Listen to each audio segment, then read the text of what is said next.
ในตอนเช้ามื้อนี้วันที่26สิงหาปี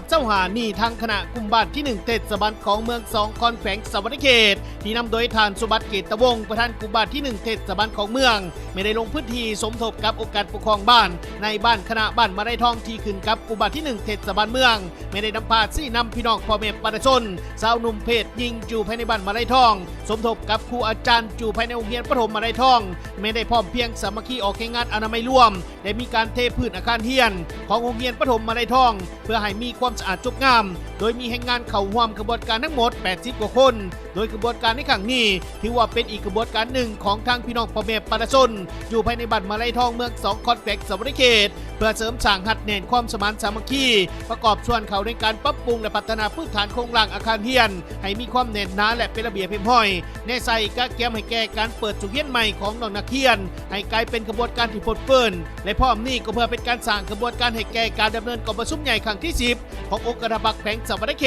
ตที่จะได้ดำเนินในต่อหน้านี้ให้เต็มไปด้วยผลงาน